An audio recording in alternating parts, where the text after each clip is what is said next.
and thank you all, brothers and sisters, for joining. Uh,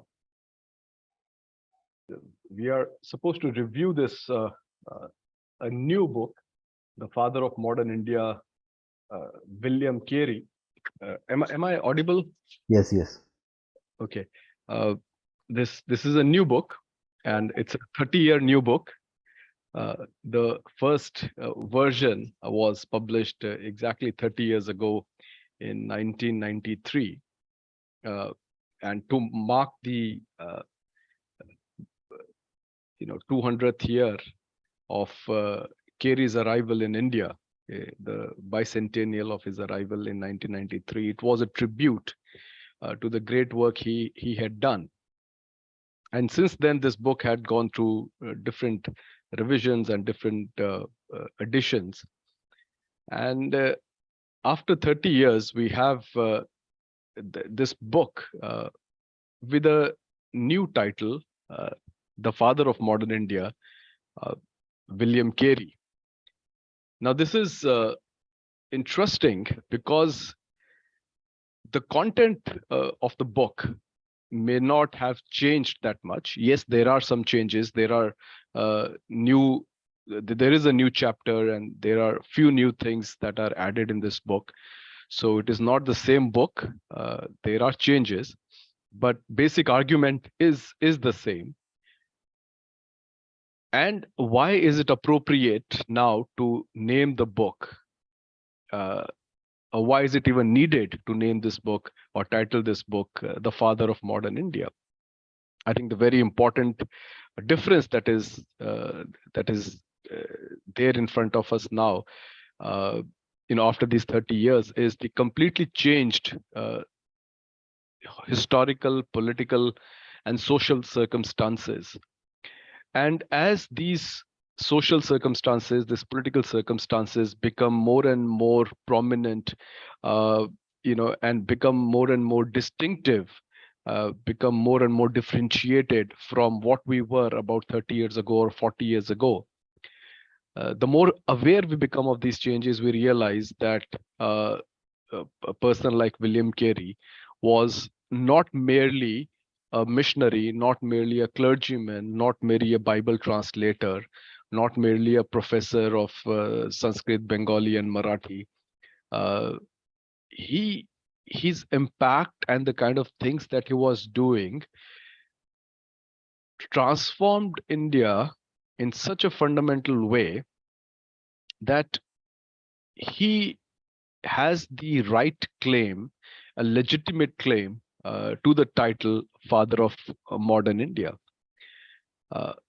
Because the way we have moved, and I want you to listen to this carefully, is that the way we have moved from modern India to this quote unquote new India, we can see that what we lived in, and like we growing up, at least our generation and generation before us, we lived in modern India. But, in the last 25, 30 years, we have also seen that a new kind of India is emerging. And that India in which we lived and which we, assumed that it is the normal India, it is the natural India, it is the India that was supposed to be, that belief has, I think, taken a jolt, because now we realize there's nothing natural about that India. That India in which we were born and in which we lived was something that was result of some very deliberate ideas and some very deliberate actions and some very deliberate kind of service. So now we realize, I think, after these 30 years, that the India that we lived till few years earlier was not just a natural evolution of a country.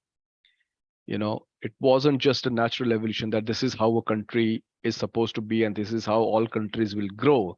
The way India grew in a certain way, with certain kind of ideals, was because of the work of people like uh, William Carey. Uh, so the question is, is William Carey the father of modern India? Now, I'm sure that many of you have looked at the book, and many of you have even uh, seen the earlier versions of the book, and have read those earlier versions, and probably are conversant with the ideas of the book. I will still, for the benefit of everyone, just tell you what this book is all about. As I said, and then we'll come back to this idea again. William Carey is the father of modern India. Let me introduce the book a little bit. The book, uh, uh, as I said, was published in the book form in 1993, but parts of it were presented as papers. As if you look at the preface and things, they tell you that some of those chapters were actually papers presented at different conferences and different consultations by Vishal and Auntie Ruth, and then they were combined and some fresh chapters were written. And in this latest edition, there's another chapter from another book has been added. So it's a fairly uh, uh, updated kind of version. It has 6 chapters, and the first chapter is a very interesting chapter. Uh, it's a quiz. Who was William Carey? The second chapter is William Carey, a tribute by an Indian woman. And third is William Carey, a jar of clay. William Carey and the making of modern India, the mind of a modernizer, and why do they hate Carey? So there are like these 6 chapters that are there. The first chapter, a quiz, who was William Carey, in which an imaginary situation is created in which different students, aspirants, or civil service aspirants are gathered, and they are taking part in a quiz. And one of the questions is, who was William Carey? So different students who have expertise in different areas, they raise their hands, they get up and tell who William Carey was. So one of them says he was a great linguist. Another says he was an astronomer. Somebody says he was a botanist. He was an agriculturist. Somebody said that he was, even a kind of a proto-feminist because he worked for women's rights. He was a social reformer. He was an economist in a sense that he, started banks. So the first chapter gives you an amazing multidimensional perspective about this personality called William Carey, and you realize that this man with so much aspects to his personality, including that of journalist. I should not forget that he started newspapers as well. So that this man was not from the high ranks of the British society.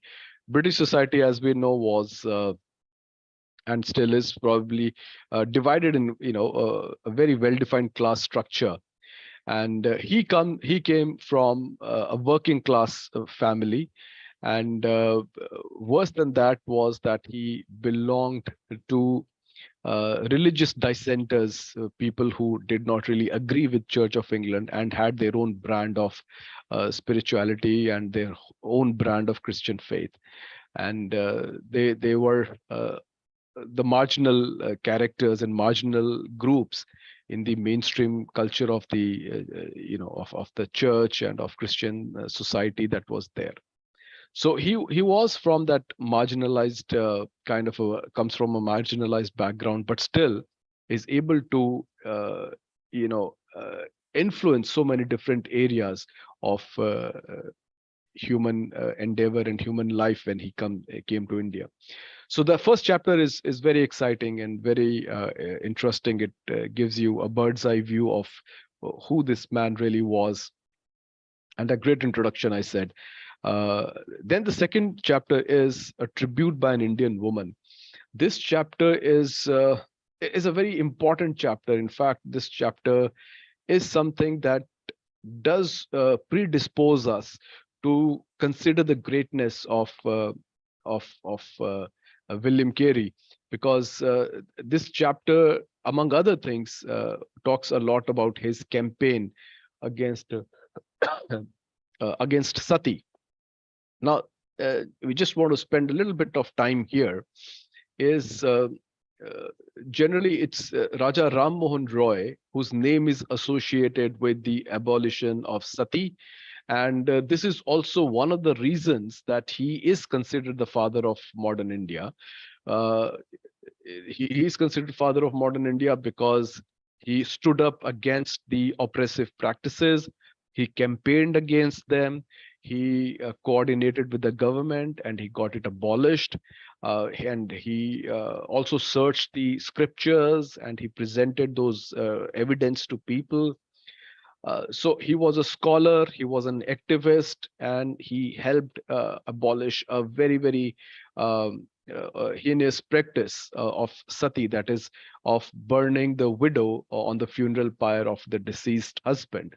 So that is one reason that you know Raja Ram Mohan Roy is often presented and considered as the father of modern India, because he tried to do away with a very, very oppressive religious practices coming from tradition.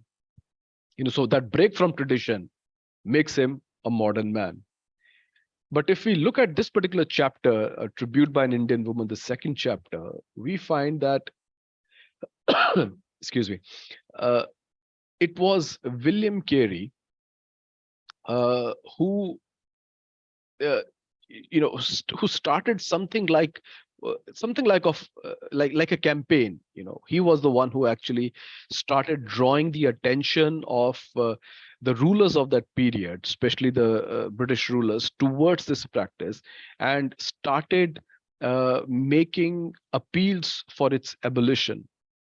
uh, yeah, uh, Raja Ram Mohan Roy apparently did not really start his campaign against Sati, if I'm not wrong, till about 1812 or so.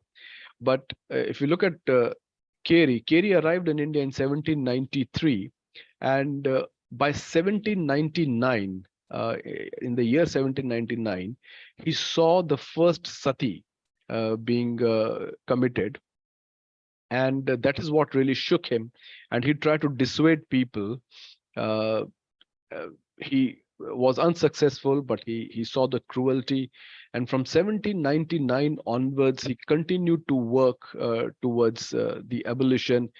He spoke about it to the by 1801 he had gone to Fort Williams College, and there he met Claudius Buchanan and other people, and he started sharing his ideas and started telling, uh, you know trying to create an opinion or climate of opinion against Sati. Though not many people supported him, but there was a group of people, there were certain key people, including Claudius Buchanan, who supported him. And through some other friends, he got even the ear of the Governor General, Lord Wellesley. Lord Wellesley apparently was very positively inclined towards what Carey was saying. And but the East India Company, which was ruling the Bengal presidency and much of Hindustan at that time, did not really want to meddle with religious practices of the Bengalis there. You know, they adhered to this policy, which they called the policy of uh, the religious neutrality, and they were very, very concerned, and they were very careful of not upsetting. And they said sati is a religious practice, and we should not be interfering in that. Uh, and even though Lord Wellesley was positively inclined towards what Carey had to say, he could not do it, because before he could take any action, he was recalled. Because, and then, some people really guess, and they even conjecture that if Lord Wellesley had been there for a little longer time, then sati probably would have been abolished in early 1800s itself, because by that time he was convinced by what Carey was telling him. And you know but Lord Wellesley was recalled, and after that the governor generals who came, they did not have that kind of confidence which Wellesley probably had, and then later Bentinck had, to take such a strong step and stand up to people's beliefs. The other thing that actually stopped these governor generals was actually a practical problem, a real political problem, because by 1806, the British were already dealing with the mutiny in Vellore. In Vellore, a small unit of the army they mutinied, and they went against the officers, killed some of them. Uh, and that thing happened because uh, the soldiers at that time in Vellore felt in 1806 that the British are trying to interfere too much with our religion. They are trying to convert us. They are imposing the religion on us. So that made the British East India Company very nervous. So they did not want to touch, uh, this such sensitive issues like sati. But he continued to work. Carey continued to work, continued to research. He continued to go to different places. In fact, he said that in 1803, there were 438 cases of sati. So he provided a lot of data. And then he also told people that satis are not only being burnt, they're also being buried alive, because there are certain communities in Bengal that do not burn their dead, but bury their dead. So when their dead are buried, some Hindu castes, they bury their dead, and the widow is buried alive with him. So he collected all the data, and he presented it to the government. By 1818, uh, Raja Ram Mohan Roy he jumped in the fray, and he started campaigning against.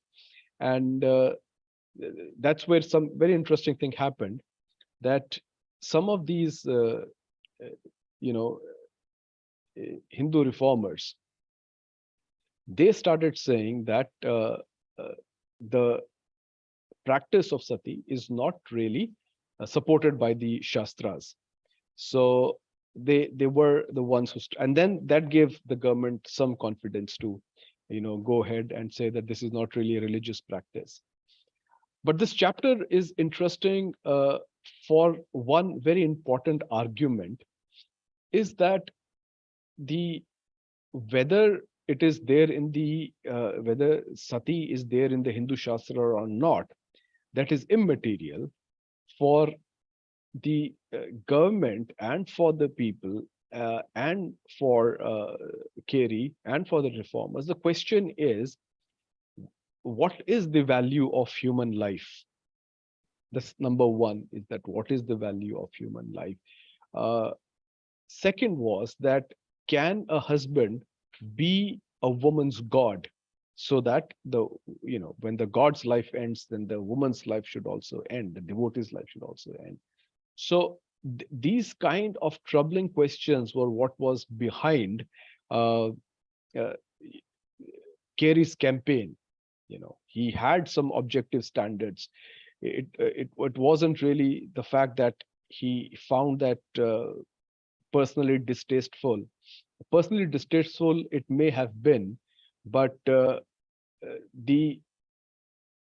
energy to go against it came not just from his personal dislike, the energy to go after this practice was his theological beliefs, and that is an important point that this chapter makes. And then also makes this the point that how uh, women at that time, you know, so sati was just one thing, but the life of a woman was generally uh, hard and plain, as well as you know eh, full of ignorance and superstition. So this chapter does talk about that, how William Carey's campaign uh, and his associates campaign for women's education was very important, how they started school for girls, for Indian girls in 1827, which was very interesting because Savitribai Phule and Jyotirao Phule, they started their school in 1848. And even that school, which they started, actually was by the inspiration of an American missionary in Maharashtra. So the point that this chapter, which is a very important chapter, and I think everyone should read and assimilate the ideas here, is that how um, these how the female school society was formed in 1819, how the first school was founded in 1827, and obviously in 1829 how the sati was abolished. So the great work in the abolition of sati was a very important point. Uh, the credit, as I said, is often given to Raja Ram Mohan Roy, uh, whereas the effort of in fact, the pioneering effort and actually a lingering effort was of William Carey, who actually fought for it for 30 years. The first sati that he saw in 1799, and the day sati was banned was 1829. So this is, uh, a long struggle that he, waged. So that is an important part of this book. The third chapter of the book is William Carey, A Jar of Clay. Uh, I'm not sure that this chapter was there in the very first edition, but it's a very important and interesting addition to this chapter, because uh, this this makes you realize that the book is not trying to glorify William Carey. It is not a hagiography, because in this chapter you do see a very human William Carey, and you see not just his great work, but also his weaknesses, his own struggles in life. So, how he reacted to the negative circumstances of his life. Uh, and this is an interesting chapter because, you know, we'll talk more about it later, but interesting thing is that these days, uh, how knowledge is created in our educational institutions. See, I come from literature background, so sometimes when our students want to do, research, whether it's an MA level research or PhD level research, they will look at a text. They will pick up a text, a novel, let's say, and will say that we will read this novel from the angle or from the perspective of gender, right? So whatever the author may have said about whatever else, we will only look at from the angle of gender, and then we will try and find uh, faults with his perspective. And then what happens is much of our research becomes a hack job. It's like uh, we do a hit job. So that's how much of the research is being done, not only now in literature departments, I think even in a lot of Bible colleges and seminaries, where, for example, many people are looking at William Carey and try to, disparage his work and kind of dismiss his work by saying that, look at what happened to his wife. He was very cruel to his wife. His wife went insane and died. And you know so this chapter takes that challenge rather interestingly and seriously, and gives you a very balanced view of what was happening between Carey and his wife Dorothy. And in fact, it does give Dorothy her due, as well as it does point towards the challenges that Carey felt and Carey had in his relationship with his wife. And then it talks about his second and third marriage as well. Um, it makes that very interesting point about his personal life. As I said, it is not a hagiography. It doesn't glorify him, unnecessarily, but it very sympathetically, I think, and very sensitively portrays the difficulties that he had. And that's why this chapter is called the jar of clay. And all of us are jars of clay with our weaknesses, and through God's mercy and grace, some of His light, spreads out. This chapter also talks about other challenges that William Carey had, and one of the challenges was, of course, the burning of his printing press, and a lot of hard work that he has done. There was, a translation of Ramayana. There was many equipment, fonts that they had very carefully and with much difficulty they had crafted. Those typefaces were all gone. So it's a huge loss. And this chapter shows you that, how he recovers, how he comes back. The third thing that was the big challenge in his life was uh, the the internal conflicts between the mission people. How there was a rift between the younger missionaries and the older missionaries here in Calcutta and missionaries back in England, and how that deeply hurt William Carey. And he considered it as one of his biggest challenges. How to get along uh, with your own people. This in that sense is a good chapter, and a chapter which shows you the human side of William Carey. So after this third chapter comes the chapter titled William Carey and the Making of Modern India. This chapter and the next chapter, The Mind of the Modernizer, is the heart of the book. And this is where you realize that why William Carey uh, uh, has a legitimate claim over the father of modern India. And also, I would explain later, perhaps, the grandfather of the Indian nation or the modern nation. Uh, so, why? What was William Carey uh, doing? Why was he able to do what he did? Uh, as I said, that many of us feel that uh, that social evolution is a natural phenomenon. With the passage of time, societies will automatically grow. This is something that is a common sense thinking. But if you go to the 19th century India, and even the 17th century, 18th and 19th centuries India, the question has to be asked that why did India grow in a particular direction and why not in any other direction? And many people say that India grew in a particular direction because of their interesting uh, encounter with the West. The British East India Company was or the Britain was one of the important reasons that India grew in a certain sense. Now, this chapter begins by saying that not all British contact meant that India was going to grow in a particular direction. In fact, there were many people who did not want to do anything to do with India's growth and development, right?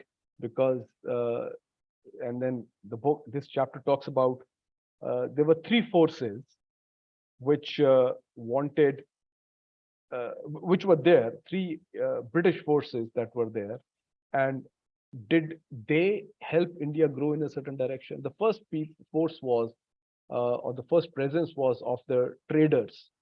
British East India Company was a trading company. It had commercial interest. Uh, it did not want India to be reformed. It did not want India to grow. It did not even want to govern India. Why? Because it's goal was only to carry out business, do some trade, earn profit, and leave. They didn't want to get into governing India or reforming India. The second set of people were the people like Robert Clive, people who were military conquerors. For them, uh, whatever else they were in their own country, coming to India meant that here they can make their life, they can earn glory for themselves, and one of the ways to earn name and glory for themselves was to win battles. So for them, India was, as Vishal says in another book also, a territory to be conquered. They were not interested really in India to be, free of all the social evils or to be morally upright. So the third people were better than the earlier two. They were the humanists, the humanitarians, and many of them were administrators like Thomas Munro. Uh, Thomas Munro and others thought that one of the reasons India is or the Indians are corrupt is because they do not get enough pay. You give them enough pay and they will be all right. But even they did not really believe that Indians can change fundamentally and morally. You know, uh, and this chapter actually quotes uh, John Munro, Thomas Munro, who said that I do not subscribe to these fanciful ideas that the characters of Hindus, characters of Indians can be improved. She says whenever anybody makes that claim, I just dismiss it. If I just throw that book which makes that kind of a claim. So all these three European forces or British forces that they were in India did not really think about reforming India, did not even believe that India can be reformed. The fourth idea or the fourth force that was there was basically represented by William Carey. These are the missionaries, a very tiny minority, not very strong, either militarily or financially, but they had this hope and this belief that yes, the people can be reformed, the country can be reformed, the country can progress. And that's the key point that, that really turned India a modern nation, is the belief that the country can be reformed. Uh, so Carey and this chapter also talks about Charles Grant, who was one of the officials of East India Company, but was very different from the other officials in the sense that he did not look at India as, a commercial entity which can be exploited for financial gains, but something that can be blessed. No, he thought that British have come to India, and it's almost providential, and it is not for our private gain. We are here because God wants us to bless India. God wants us to share with India what has blessed us. So Charles Grant was one of the earliest people. Then the second person was, of course, William Carey, and both of them, even though they came from different backgrounds and different kind of vocations, they both agreed that if India had to really grow and improve and reform, it was important for it to be saturated with the gospel. And that's one idea that William Carey had. So only the gospel gave William Carey this hope that India can be reformed, India can be improved, the character of Indians can be improved.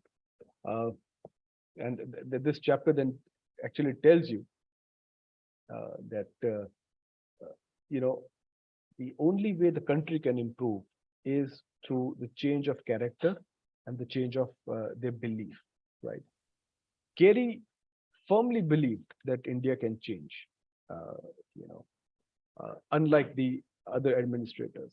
And one of the reasons this chapter tells us that Carey believed that is because he was a student of history, and he studied both biblical history as well as the secular history. He knew that gospel has changed. The gospel had changed people like Paul. Gospel had changed people like Peter, and later he looked at all the other. If I can just uh,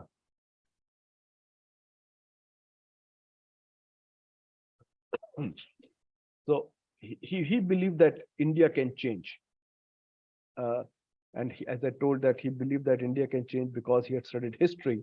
And he talks about in his book that he wrote on India, uh, he had published a book in 1792 uh, called The Inquiry in short. And in that he said that how the gospel changed the people and how the people changed the country.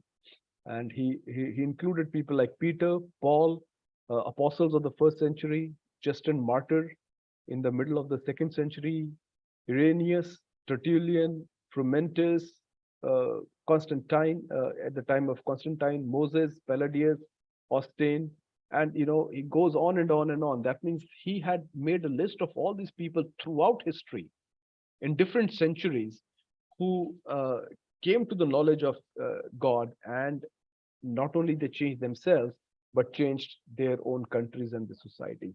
This belief was firmly planted in his mind. It was firmly printed in his mind. So even though, and this is important thing for us to know, that even though uh, Carey wrote sometimes very harshly about India, he also believed that India can be changed. And this is where the book remarks that, it says, it should be obvious that the Reformation and the modernization of India had to be the work primarily of those who both loved India and were not blind to its faults. So if you can't change India, you can't reform India, first of all, if you refuse to love India, right? So you have to love India to want it to change. It's only those people who do not really love India, who have no attachment and compassion for India, who says, no, no, let it be. It doesn't really matter. As long as my life is all right, it doesn't really matter if people are living or dying. So that is an important thing. The second thing, which was very important, was that only people who can reform the country are the people who don't turn a blind eye to its faults. You can't uh, reform if you cannot diagnose the problems. And this is where Carey was very insightful, and Carey looked at it very carefully. Charles Grant looked at it very carefully. Currently, a lot of people hate Carey and hate Charles Grant because they look at their selected writings, they pick quotes from here and there and say, see how Charles Grant hated India, see how Carey hated India, just like they see, look how Macaulay hated India. But they just cherry pick certain passages and show that. But if you really look at uh, the their whole mindset, you realize that they could speak uh, so honestly and brutally honestly about India is because they could see where the problem lies and they knew where the solution is. So that is one of the issues. So that's an important thing. Carey, then this book talks about that. What are some of the basic assumptions? And we'll talk about assumptions even later. There were few basic assumptions or strategies through which Carey knew that India can be changed.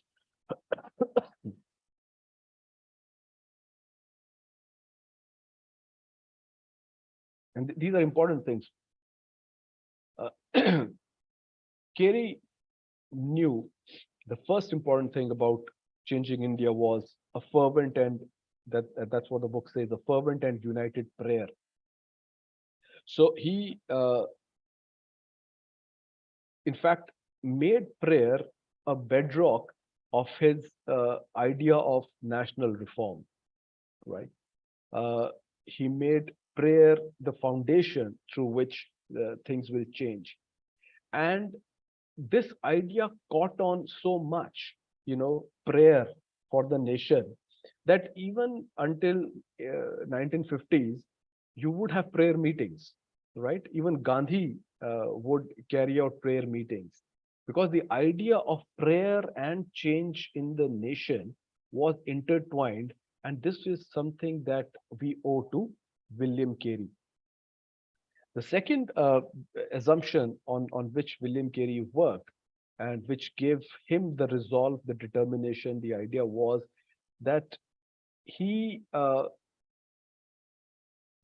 looked at God's sovereignty, God's power. He believed in God's power, you know. So he did not trust his own power that I can reform or my group can reform, but he trusted God can reform. And his a particular view about God uh, was very crucial. It's very important.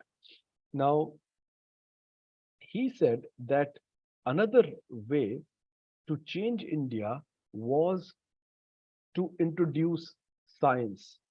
You know, as I said, that he was interested in botany himself. He was interested in astronomy himself. So this introduction of modern science, he thought was very important in changing India. So prayer was very important, and science was very important. And why science was important, and this is interesting to note, why science is important, because he believed that the universe that God has created, the the this planet that Earth has God has created, this world that God has created, is is a rational creation. You know, it's a rational. Uh, it can be studied rationally. It can be understood rationally. Uh, so if we can inculcate the habit of rational observation of the nature among Indians, it will help to reform the country. Now, this is important for us to understand that, these days these beliefs are very commonplace. That, rational inquiry and all those things. But in the circumstances, in the times in which Carey was working, you realize that uh, mysticism and polytheism was ruling the roost, and it was very difficult for people to have this idea, or people found it very difficult to entertain this idea that we can actually rule nature. They thought that, this is the 2000 years of India's history, that nature is what rules us. If you're a polytheist, then you believe in a lot of gods, and these lot of gods are to be feared because they're very capricious, and the world that they have created is also very unstable. So you cannot really study this, because this can change anytime, because one god may try and do one thing and the other god may try and do other thing. So that kind of in that kind of uh, you know uh, mindset, in that kind of culture, to introduce science was in fact revolutionary. Many people would not even try that, right? So many British would not try to teach us science, because they would say that, Indians have no use for science, because their mental world, or their worldview doesn't really have this notion of objective studying. You know, so that's a very important thing. So you pray, you introduce science, and you introduce science because you believe that God has created a rational universe. It is not created by capricious polytheistic gods.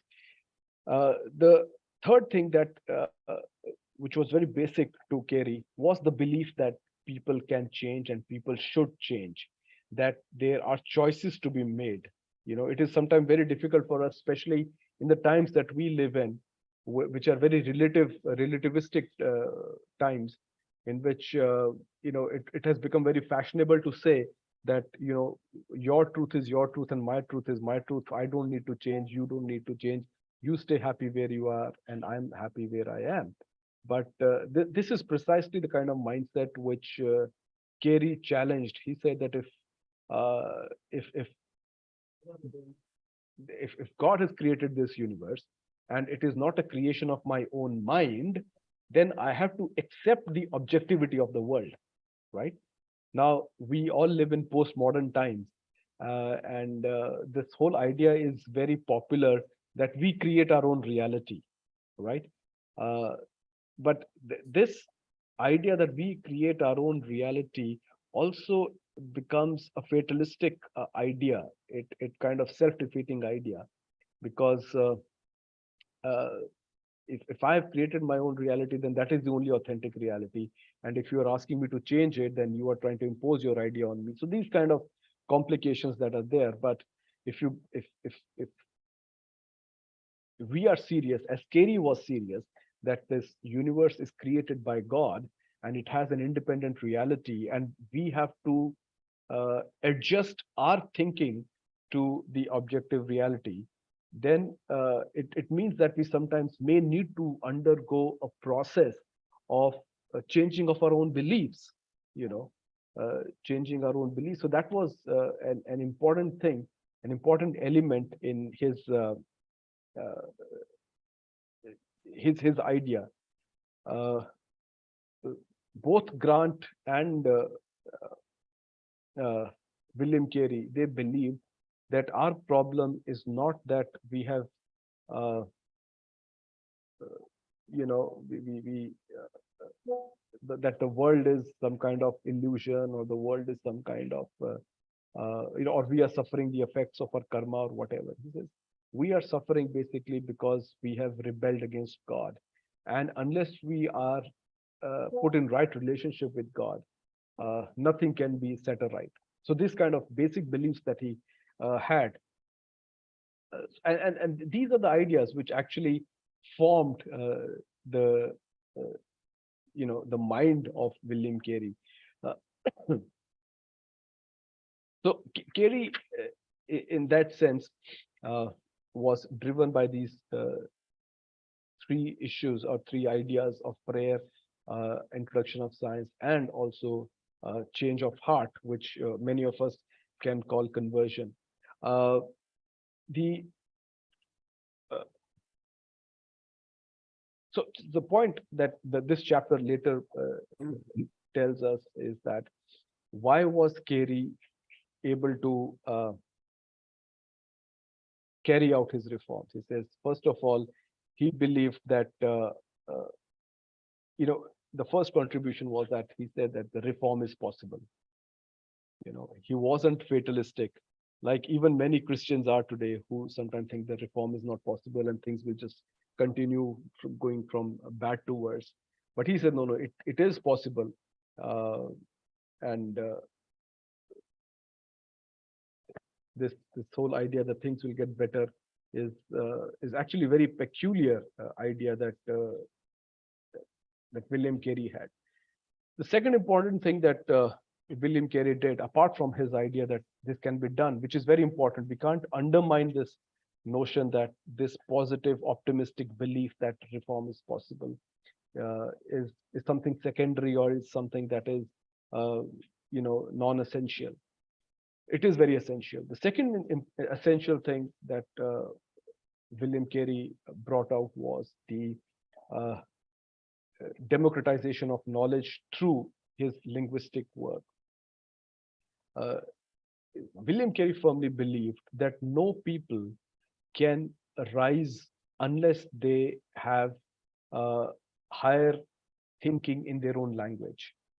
You know, uh, and for that matter, he made his life's mission to provide people scripture in their own language.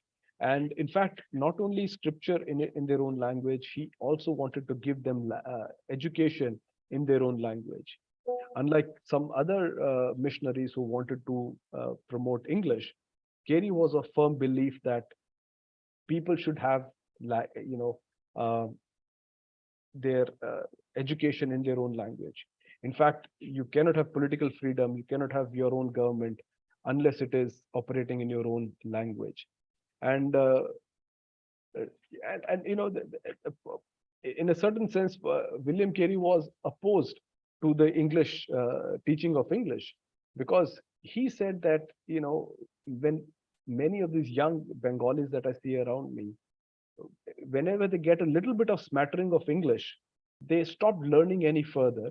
Their only hope and their only ambition then is to find a job in the British East India Company and use their language only to earn money. In fact, he says uh, the, that our finest youths become mercenary mercenaries, and the mercenary copyists, because all they have to do is to copy the official documents from Bangla into English or English into English, whatever. That's all that they do. This mindless work they do. They are not using that knowledge of the language to improve themselves. So he said that I would not rather give them English, but give them language of their own. So that's another important thing that he was proposing, right? That how would you actually bring reform? Yeah, reform cannot bring in the language; it has to come in your own language. So that's the important thing. Uh, the last thing that I probably should talk about is the next chapter is chapter 5, the mind of a modernizer. Here again, this the mind of modernizer means that what kind of assumptions he was working with. He had this again these theological assumptions, that the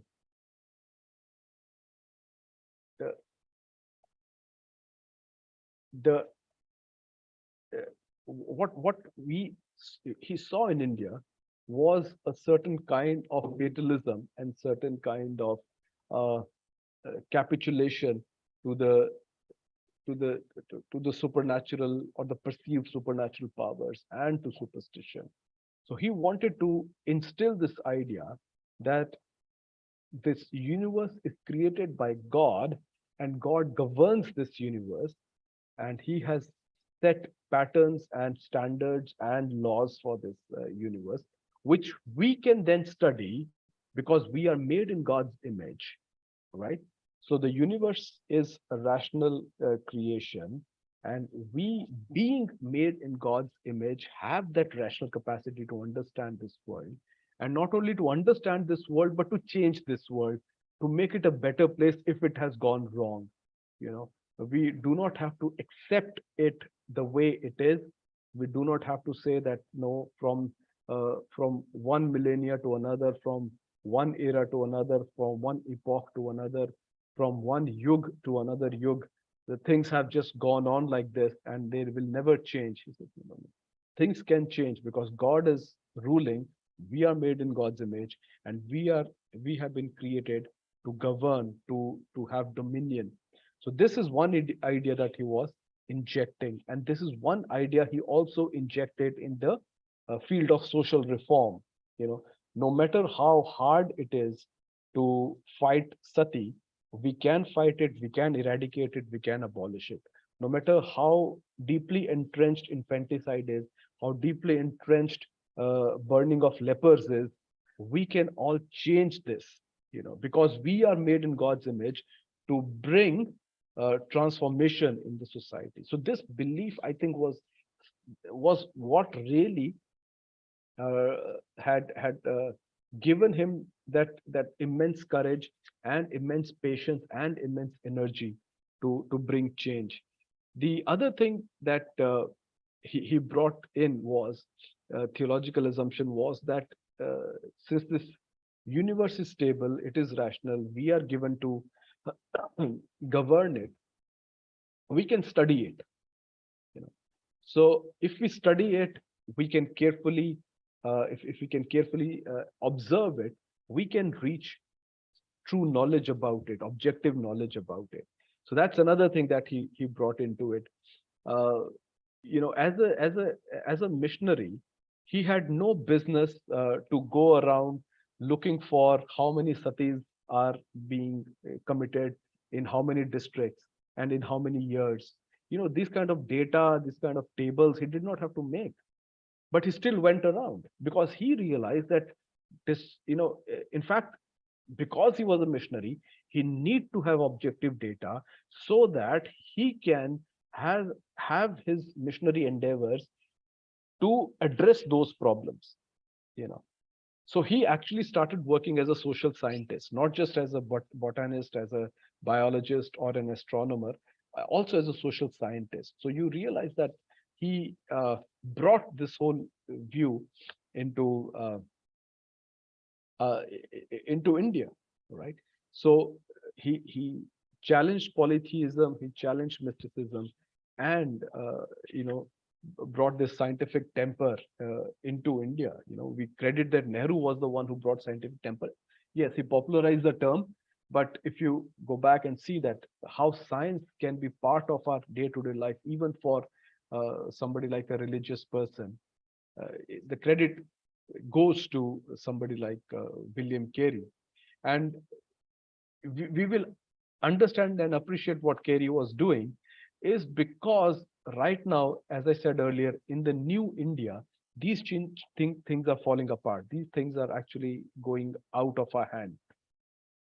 I don't know how many of us actually saw this news a few days back that the Indian football coach sent the data of his players to an astrologer, and that astrologer then told him which players to pick to play in a football match in the, I think it was in the Asian Games. So this is where we are now, right? So many people find it very funny that a lot of astrology departments are now being opened all over India. But this is how astrology is now making inroads into the field of our sports itself. So it doesn't really matter how hard you train, how fit you are, how skillful you are. If your stars as a player do not match the stars on that day, then you will not be picked. So that's the kind of situation that we are coming into, and that's the reason we have to understand why the introduction of science and scientific temper by somebody like William Carey was so important and so uh, uh, you know fundamental. Uh, so now the problem that is there is that we live in postmodern times where we say that everything goes, and we are not really interested in objective truth anymore. We have thrown the idea of objective truth really into the dustbin, and the whole idea is only about narrative and whose narratives, and who is able to have his way through whatever means. That's what is governing our uh, current social and political and intellectual life.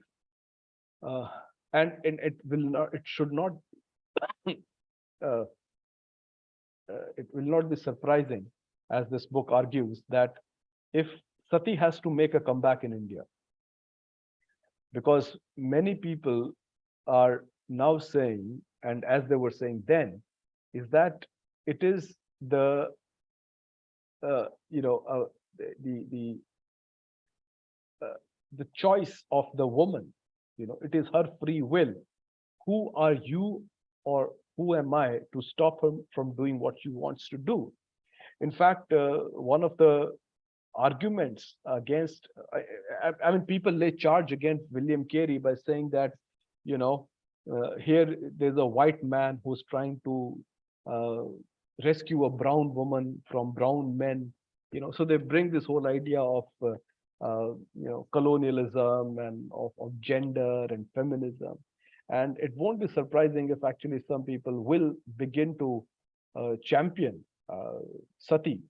Sati happened as recent as 1987, and the Sati Mata mandirs and temples are there.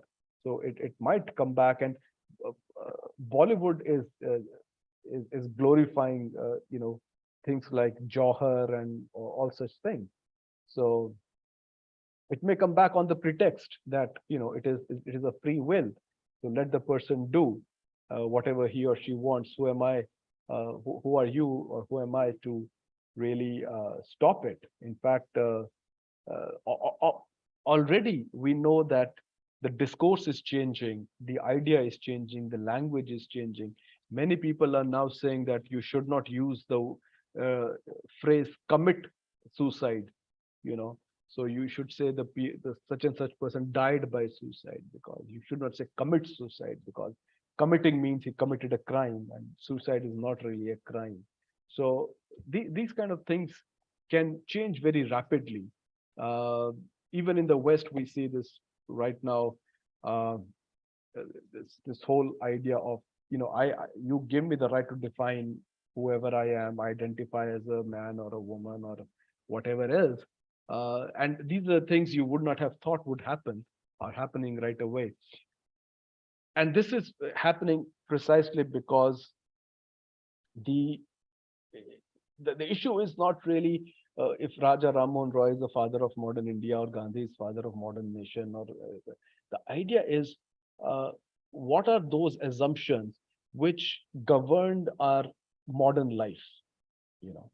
And if you look, and with this I will close and then we can discuss further that the idea that God has given us some objective standards to live. God has given us inherent dignity which has to be protected, and God has made this universe into a stable uh, creation. These are some of the fundamental ideas which have given us a modern uh, life, a modern modern existence, or a modern culture. Once these go back or these are thrown out, I don't think we can sustain for very long uh, as a civilized modern country. Uh, so I'll stop here. But this is what this book says. The last chapter of the book summarizes all the arguments of the book in a very interesting, dramatic fashion, where two people are talking to one another, and it gives you a very interesting evaluation of all that William Carey has done. So I had read this book many years ago. I've read this book once again, and I find this book far more relevant now than it was probably 20 years or 30 years ago. And I also realize why this book is far more relevant is because it shows that the modern India that we lived in is fast changing into a new India.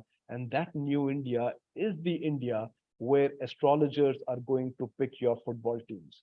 So that is the reason we realize that how great uh, the theological assumptions of, of William Carey were. And because of those theological assumptions, William Carey is rightly called, or can rightly be called, the father of modern India.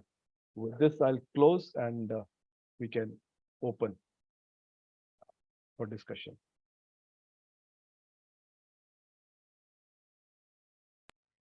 Thank you, Dr. Ashish, for a wonderful review of a 30-year-old book, which is now in a, reconstituted in a new form.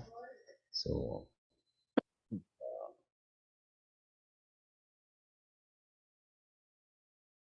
it's a very topical, extremely important book, uh, and it puts forward a thesis, very important thesis, that is challenging uh, not just the general public in India, but even the Christians who are, as you rightly said, the Christians themselves are not aware of uh, such a um, such a thesis. That I mean, many people have heard of William Carey, but if you see the father of modern India, or you know, so I would like to add some, recently, just 2 days back was Gandhi Jayanti, right? So, Gandhi is usually referred to as the father of modern India, right? Or father of India. We see him on the currency notes all the time.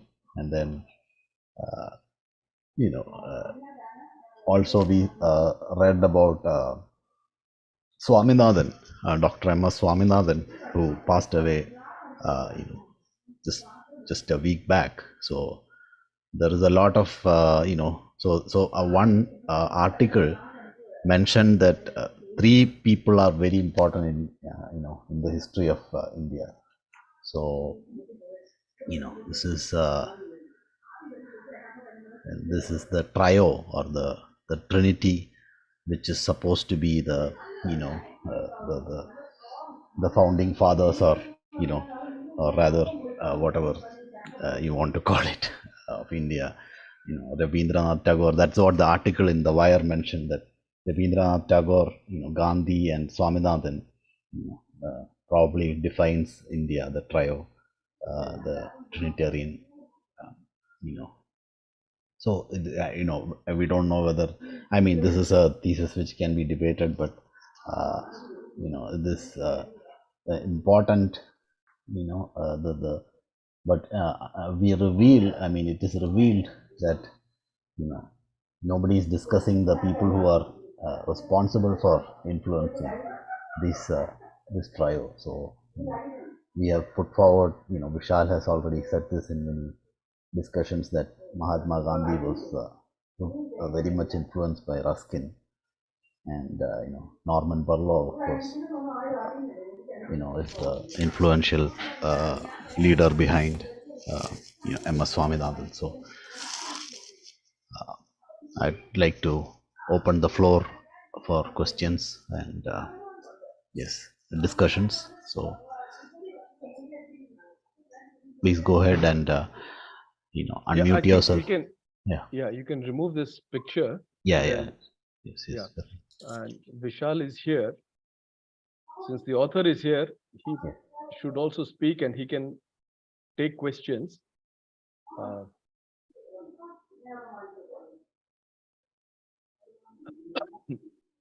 I mean, I'll be happy to discuss as well. Sure. Just one comment, that the 6th chapter is actually my response to Rajiv Malhotra's book, Breaking India. So it summarizes what Rajiv Malhotra's argument is and why he hates William Carey. He says that William Carey was the nastiest Englishman who ever came to India. So, the chapter 6 is a response to him, and many of the people in the seminaries and all who are studying Rajiv Malhotra would find chapter 6 interesting.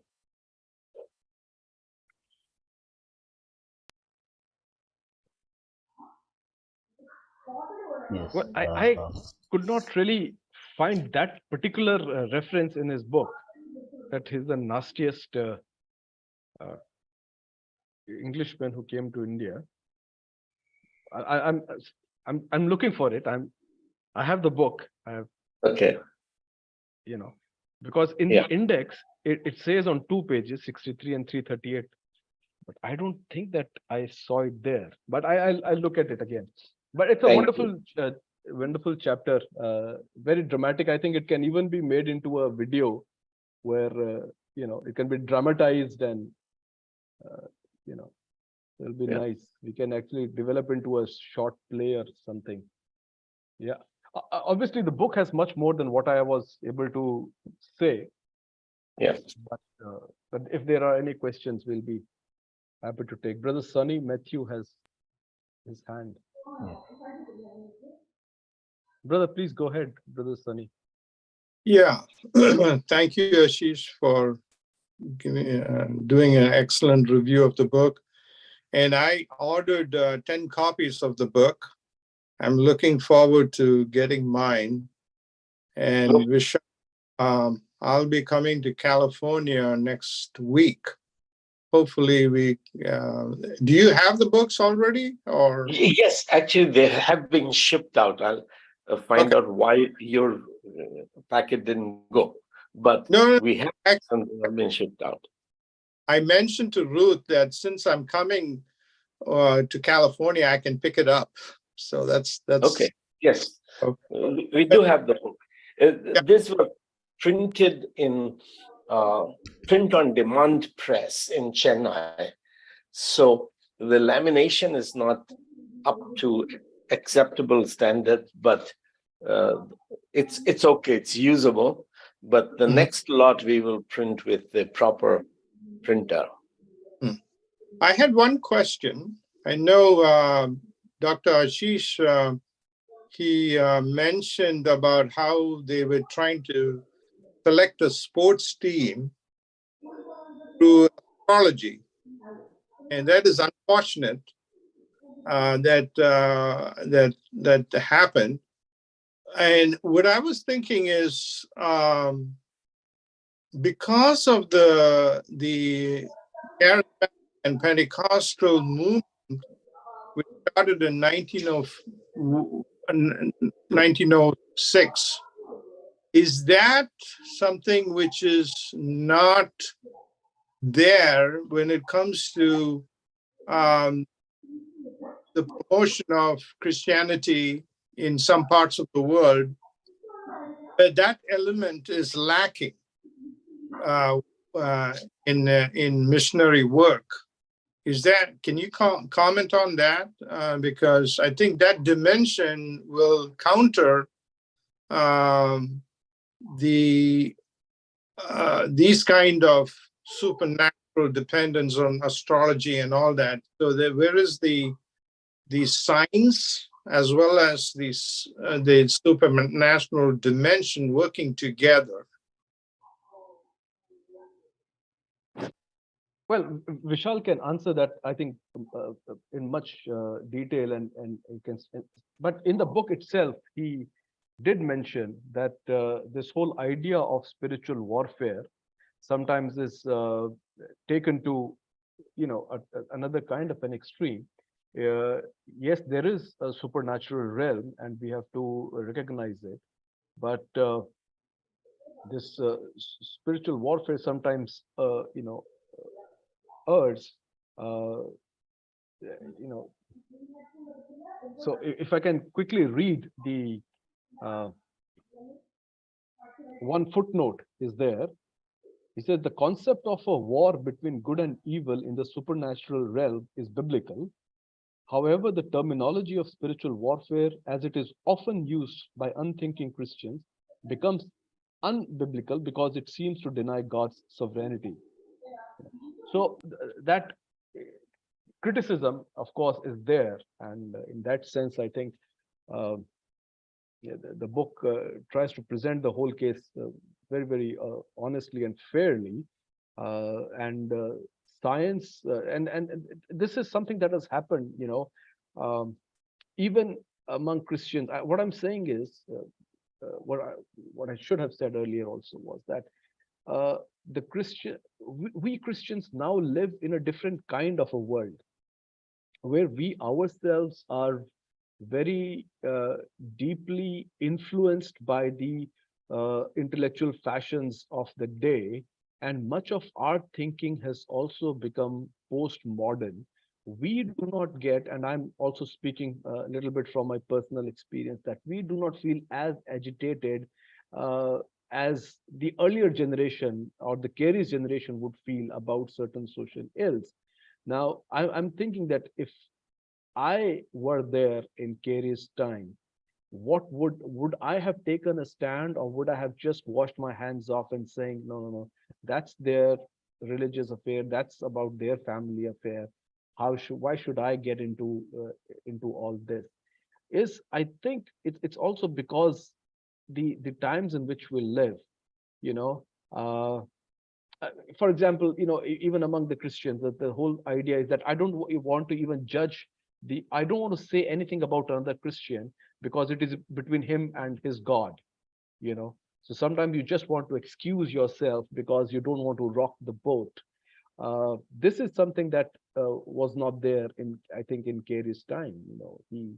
He rocked the boat way too much, So yeah, Vishal, if you want to add something. Just that I do have a booklet on astrology, the two versions of the same booklet, and there are proofreading errors, etc. So I've not been promoting it very much, but we will do a third edition, hopefully now, as we get our team together and have the capacity to pay professional proofreaders and printers. So India was worshipping sun and moon, constellations. That's astrology, which a culture of astrology makes us slave. Transforming India into culture of astronomy, that today we are studying sun and moon and constellations, to establish human dominion over nature. This transformation is what William Carey begins. So he's the first man who begins to teach astronomy at Serampore. The degeneration of Christian theology is reflected in the fact that the science and arts department in Serampore were given to the government of Bengal, which was communist. So the Serampore Senate restricted Serampore seminary to just seminary. It was established as a university, given chartered by the King of Denmark, but the Serampore sold the science and liberal arts because there was this great tragedy in the West where theology was put in an academic silo, where theology has nothing to do with the liberal arts and sciences. So this change happened, and Serampore continues to perpetuate that mindset that if you want to do theology, you come to us. If you want to study astronomy, you go to secular universities. This is the state of affair in all the seminaries. But thankfully, the outlook was holistic in Carey's time. The theology was the queen of all sciences. So whether we are to be a culture of astrology, worshipping moon, or a culture of astronomy, studying moon to establish our dominion on earth, this is the tragedy of Western theology, which we are attempting to restore the balance through a book such as this one. And this is only the beginning. Hopefully, we'll be publishing 15 or so books in this series. Within a week or so, we should have Truth Transforms ready for the press. Only yesterday, the foreword came. That was delaying that particular book, but now we have the foreword. So we're trying to do one book a month, but we need translators, and we do not have any finances to pay. So we're taking help from volunteers, and we do have online Oila here, who is coordinating the work of translators.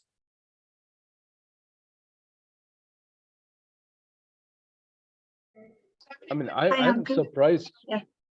Yeah. Sorry. Please go ahead.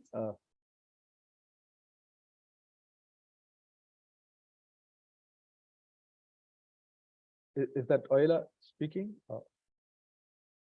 Yeah, I was just saying hi, Mr. Ashish. That's it. Oh, hi. Someone in the chat commented about a translator who could help us with Hindi and Marathi. So that is what. Right. Wonderful. I didn't put your email address, but if you feel comfortable, you can put it, your email ID. But Okay. but you don't have to, because this is going on YouTube, etc. as well, and we don't want you to get into trouble. Yeah. No, I'm saying that as I was rereading this book for this review, I was really amazed that how relevant it seemed. I'm not sure if my summary or review did justice to it, but I would strongly recommend everyone to get back to it. This is vintage Vishal, and I always found his books on India to be, I mean, because they're very relevant to us, to be, to be very fundamental for our church. This William Carey book, India, the Grand Experiment, Missionary Conspiracy, and Why Are We Backward? I think these 4 books, every Indian Christian must have in his or her library and should read. The good thing about this book is that it tells you that you have the resources, and we have just forgotten to operationalize them. We have the whole resource, the supernatural, spiritual, intellectual resource, and that's basically what's needed. And it's just that our mindset has completely changed. We have become quasi postmodernist ourselves. We need to probably recover that mind of the modernizer. So please read this book and feel amazed at what William Carey was able to do because of the optimistic ideas that he had. Well, before another question comes, just to reinforce that, see, the whole demand that India as it is should be rejected and we should have a Hindu Rashtra called Bharat is a demand which is acknowledging that India is not a product of Hindu mindset or Indian mindset. It is neither Islamic nor Hindu. So what worldview produced modern India? That's the question. And so this is just the first of the whole series of books. I will be in Oxford from 6th to the 10th of November. We will make 10 videos, which is summarizing the last 12 weeks that we have spent on this India research group. So in those 10 videos, we will be, these will be more lecture style rather than a documentary style, because they will all be filmed in a studio, that how the Bible created modern India. So we will, by the end of November, hopefully have a set of 10 videos, which should be available widely on presenting the case that the modern India is a fruit of what God's people did. Theology changed, Britain and America changed, and we have a reductionistic or a corrupted version of biblical Christianity. As I've said elsewhere, that when people like William Carey, Alexander Duff, they came, they were giving us India's best colleges and universities. But as we were disciples, say in EU, Union of Evangelical Students of India, our highest prayer or goal was to go into Madras Christian College and start a Bible study cell or prayer cell. Going to Allahabad University to start a small Bible study group.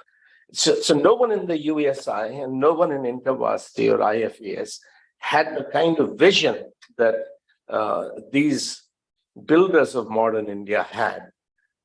So we're not trying to win back Christian universities. We're trying to win souls. This shows the change in evangelical theology, that evangelicalism is actually a corruption of Protestant Christianity. And that's what we've got to change to recover, free ourselves from the influence of American and British Christianity that has reduced Christianity to an individual soul preparing for rapture or heaven, to live in mansions, but not actually changing nations to make sure that God's will is being done on earth. That's the thrust of this whole series. And it is an implicit critique of what evangelicalism has become during the last 100 years. And as we study these giants, we do not have to be intimidated by theologians who are coming from America to teach in SciEx or UBS. These are small-minded Christian theologians who do not really understand biblical theology.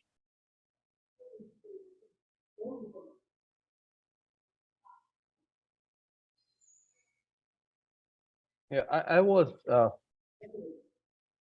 was expecting a question. If I that do you really believe that William Carey was the father of modern India? You know, so uh, since nobody is asking that question, I would still like to maybe say a few things about it. Yeah, I would like to interject maybe. Yes, please. What about William Carey being the grandfather of Rabindranath Tagore? That would be a segue into, is William Carey the modern father of modern? Well, William Carey, in that sense, is the the patriarch of much that has come out of India, I guess, including Gandhi and Nehru, because in terms of let's say scientific temper, and which is associated with Nehru, and we have seen that how uh, William Carey gave his entire this thing life to inculcate that among Indians, and of course, in a certain sense, he is also the father of intellectual father of Rabindranath Tagore, because uh, his work in modernization of Bengali helped Tagore develop his own poetry and his Bengali writing, and he won the Nobel Prize after that. So there were direct influences. What about Brahmo Samaj, the starting of Brahmo Samaj? I think there was no mention about that, right? By Yes, I yeah. think I that mean was the a book. direct No, direct for example, the influence of. book. Mhm. Yes, certainly. The book actually makes that point also, is that the whole idea that is popularized and became well acquainted to Indians, that God and social reform are connected, is taken up by all the reform movements, all the nation building movements, so called. Uh, Brahmo Samaj, in that sense, is uh, I mean, you should listen to the opponents of Brahmo Samaj. They accuse Brahmo Samaj of become crypto Christians. So by that you can understand that the influence of Carey and influence of missionaries was so clear on them. It is to their opponents more clear to them, right? And for example, the Brahmo women were far more advanced and progressive than the Orthodox Bengali women. And one of the reasons was that they were actually called crypto Christians.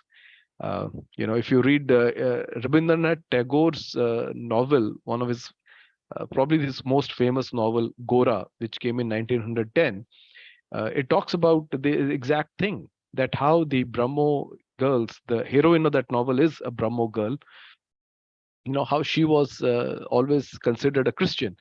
So that influence was certainly there. Uh, and you go to Maharashtra, Bible again played a very important role there. Govind Ranade, the great reformer, many of their meetings would start with the reading of the Bible. Now we don't talk about these things. We don't know about these things, but it doesn't really deny the fact that that period uh, was heavily saturated and influenced by the gospel as well as the Bible itself. Um, the one of my another issue is there, that we now, in the American fashion in India, have started talking about the founding fathers. So not many people now will talk about father of modern India or father of the nation. They would rather say, we'll open it up. So we have founding fathers. So we have Gandhi, Nehru, something like Ramchandra Guha would say. So we have Gandhi and Nehru and Tagore and Ambedkar. Ambedkar. So these are the four founding fathers that we have. So already we Indians are saying that to call one person the father is actually reducing and being very reductive. So I think we have a very good reason, and with confidence we can say that he certainly William Carey certainly is a father of modern India. Um, my problem that I had with Vishal was that he continued to say that Gandhi is the father of modern India, and I continue to say that Raja Ram Mohan Roy is considered the father of modern India. But I do see the sense, in the way we look at the whole book. Uh, See, William Carey was the contemporary of elder contemporary of uh, Raja Ram Mohan Roy. Both of them working in the same era, and both of them working in a similar fashion, because both of them were trying to fight the social evil of Sati. Both of them were trying to to interpret religious books of other religions, and both of them are trying to bring moral transformation in the society. So in that sense, you see, and Carey's influence is much more lasting and much more widespread. So more than him, I feel that it's more than Raja Ram Mohan Roy. I do not want to take the title away from him. That's not the point. The point is that the title may belong to him, but it belongs to William Carey much more. Coming to William Carey and Gandhi, William Carey and Gandhi are from two different eras. Carey is more of a 19th century person. Gandhi is more of a 20th century guy. So they are very far apart. When Gandhi was working, Indian nation was already kind of in the motion. We already had political reforms. Political parties have been established. So that's the kind of a thing which makes me little skeptical about comparing Gandhi with William Carey. Having said that, if there is, and Vishal may respond later, but I think there is a certain justification in comparing Gandhi and William Carey, if we consider that Gandhi brought a certain momentum to our freedom movement and brought independence to the country, making people self-governing, bringing certain kind of moral reformation of the people through his Swaraj and everything. And then if you think about William Carey, that this was something that he himself had wanted, because if you give people education in their own language, something that Gandhi also said, will develop certain kind of political consciousness within them. Carey does not say that, but it's implicit in Carey that if people are educated in their own language and their minds are cultivated and God's spirit works in their life, they will develop a certain kind of political consciousness. Self-governance would be a fruit of that. So in that sense, there is similarity between Gandhi and Nehru, that Gandhi and William Carey, which I understand. So if Gandhi is the father of the nation, just because William Carey comes a generation or two before him, I would say, William Carey was the grandfather of our nation. And to sum it up and to end it, actually, one reason it is very difficult for us, and I mean even Indian Christians, let alone other Indians, to accept William Carey as the father of the nation, is because we find it difficult to accept somebody who's not an Indian as the father of modern India, as the father of the nation. But I think that's something that we have to overcome, and look at the facts and look at the impact and let the influence speak for itself. And going by that, William Carey, I feel, is has a rightful claim to the title Father of India and the grandfather of Indian nation. Yeah, so that's it. Thank you. Well, thank you, Brother Ashish. Any final closing comments, questions from anybody?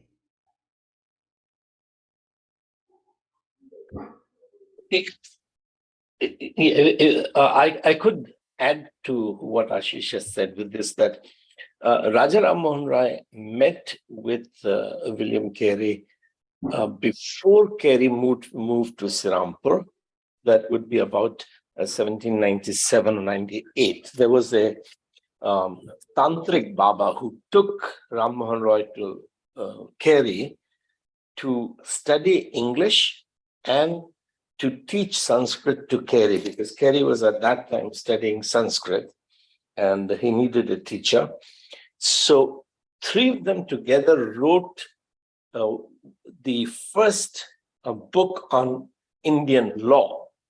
As 1794 is one when Manusmriti had already been translated into English, but there was no printing in India, so the book was not printed. Nobody read it. But the other great Indologist, the judge, he had translated Manusmriti. So the judges, English judges who were settling cases in Bengal, they knew a little bit of Sharia. They could judge Muslim cases, disputes on Allah in the light of Sharia, but there was no Hindu law, which ultimately Macaulay, 1840s, writes the Indian Penal Code, but in 1790s, there is nothing to help the English judges. So that's why this book was created. And in that book already, Carey and Ram Mohan Roy have researched and argued that Sati is not part of a religious requirement for Hindus. So it's not part of Hindu religious law. Now, they went different directions, but after 1812 or so, Ram Mohan Roy returned to Sirampur, and by then he was virtually a Christian. I don't think he was baptized, but he's virtually a Christian, and he is helping the translation of the Gospel of John. There was a young Scottish missionary, Adam. He was partnering with Ram Mohan Roy in translating the Gospel of John. And they got stuck on a particular phrase, I forget the exact reference, which opened up the question of Unitarianism and Trinitarianism. That is this verse saying that Jesus is one with God, same as God, or is this verse saying that he is not God? So at that point, the Unitarianism had just taken over Harvard University in 1805, and Unitarianism was growing rapidly. So the two of them, this guy Adam, he declared that he was not a Trinitarian anymore, he was a Unitarian. And so he had to resign from Sirampur, and he and Ram Mohan Roy moved to Calcutta to establish India's first, the Unitarian Society of Calcutta. That then, when Adam went back to Scotland, Ram Mohan Roy teamed up with Tagore, Rabindranath's father, Devendranath Tagore. They teamed up to create what they call Brahma Samaj. So Brahma Samaj was basically the Unitarian Christianity. Every Sunday they would read from the Bible, they will talk about the Bible, and they will preach from the Bible. So this idea of preaching from the Bible, which continued with Gandhi and Vinoba Bhave, praying and preaching from the Bible in Sunday satsangs. So that began with Brahma Samaj. And so Brahma Samaj was Unitarian Christianity. So when finally Tagore went to England, not Tagore, Ram Mohan Roy went to England in 1922, he was presented by the British press as a Unitarian Christian, although in India he was called Brahma Samaj. Now, so yes, Tagore, if you read Tagore's Gitanjali, you will, if you didn't know who wrote this, you would think that this is David writing Psalms. So this is Unitarian theism, which is what Tagore is presenting. And that is, in fact, how the Nobel Prize Committee, if you read the year, I think it was 1911 or whatever, 1917 or so, when Tagore was given the Nobel Peace Prize for Literature, the chairman of the Nobel Committee presented Tagore as a product, a fruit of the Christian work in Bengal, in the way they have transformed Bengali language and Bengali worldview.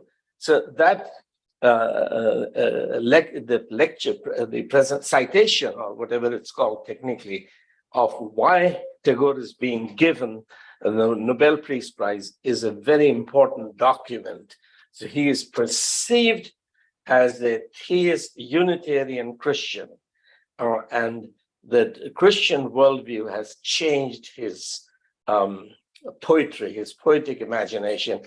Elsewhere, I have argued that Jana Gana Man, which is written in 1911, Jana Gana Man is the first time where an Indian poet or writer has described the geography of India: Punjab, Sindh, Gujarat, Maratha, Dramina, Utkal, Banga, Vindhya, Himachal. So this geography of India was never part of any Indian literature, religious or secular, and it leaves out, Jana Gana Man leaves out Kashmir. It begins with Punjab, Sindh, Gujarat, Maratha.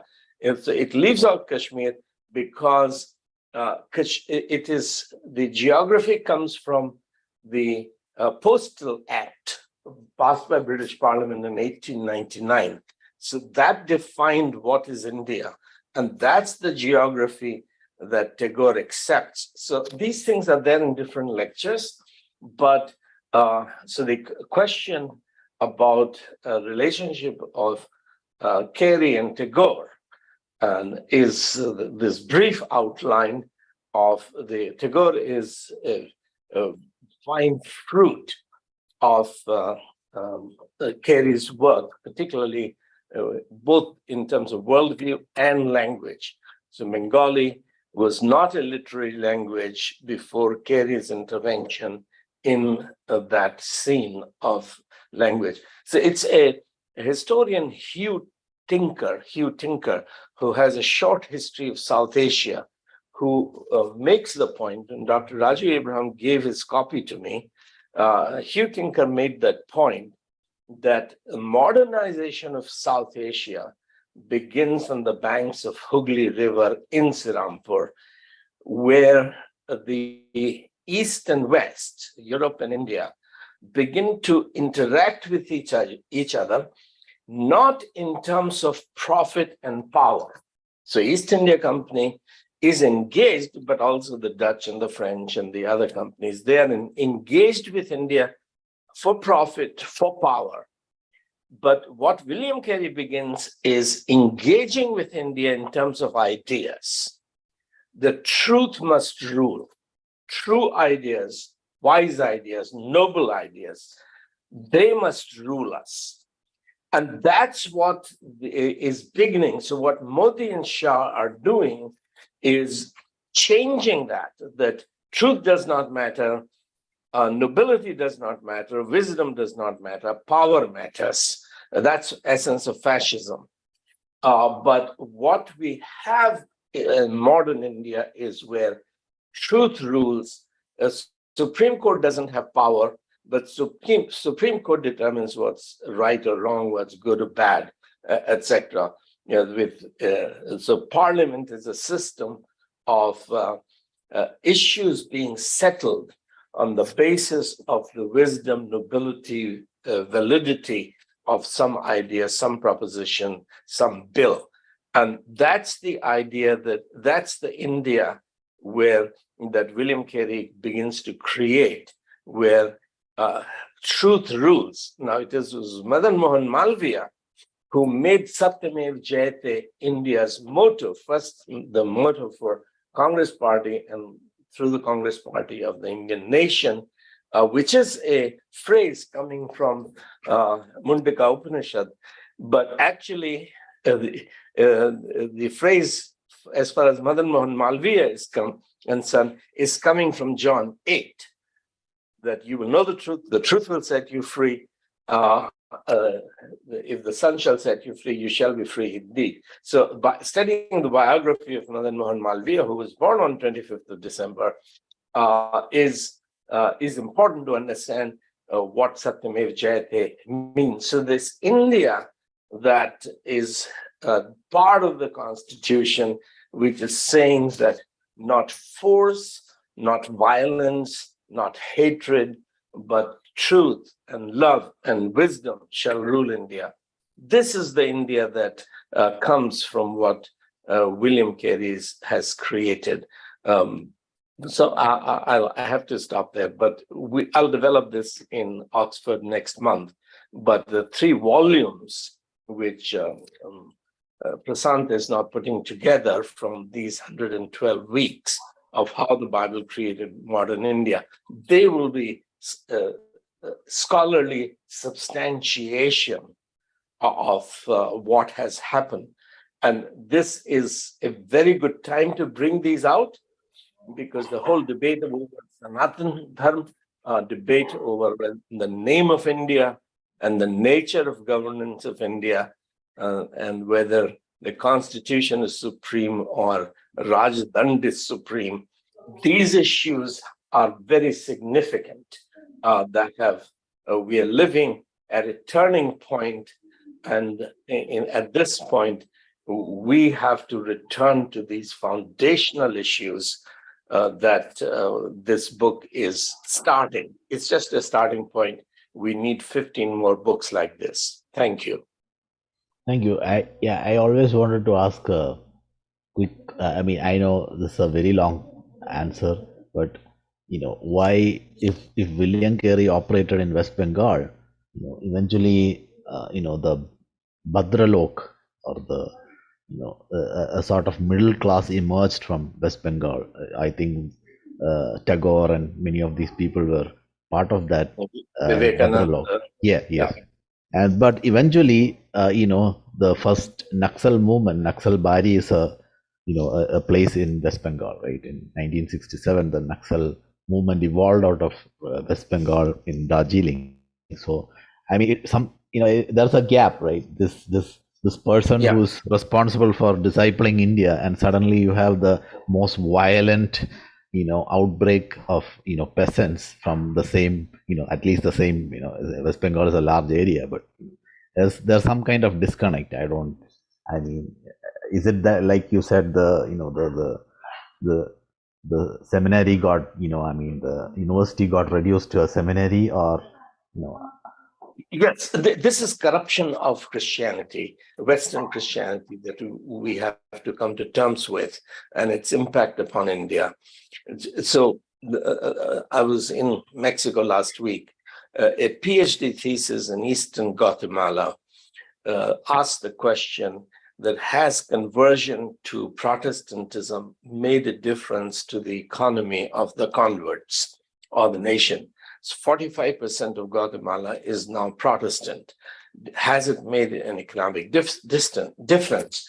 And the question was raised because Max Weber had written in Protestant Ethic and Spirit of Capitalism that modern economic miracle begins with Luther and with the Protestant Reformation. Protestant Reformation brought whole nations, whole communities out of chronic poverty into a progressive mode of continuous economic development. This was Max Weber's thesis, and he's father of modern sociology. And in his book, he does look at Indian economics. So if Protestant movement made a difference to national economies, is that difference being made in South America, particularly in Guatemala, was what this PhD thesis was studying, and it found that this is not happening. Protestant conversion to Protestantism is not making any economic difference in Latin America. That's a thesis by a Protestant. Why is that so? And the answer is that the American Christians, both charismatic, Pentecostal, Baptist, and other evangelicals, who disciples Latin America during the last 100 years, they did not know Protestant Christianity.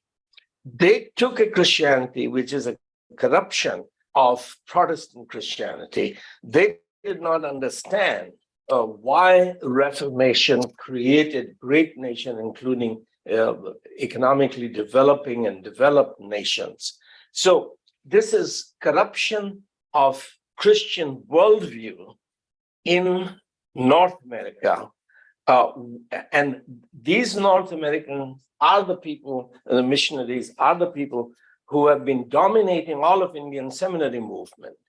And they are bringing a concept of a spirituality which is evangelical, which is American, but it is not Protestant. It's not biblical. And that's where this book on William Carey is helping us to recover something, a fraction of the biblical worldview that had begun to create modern India, the optimistic India that darkness can be removed by the light, that India will change as the light spread. Now, this is opposite of all the pastors and preachers and prophets who are teaching that no, the days in the last days, things will go from bad to worse. Antichrist will come and rule and we will be raptured.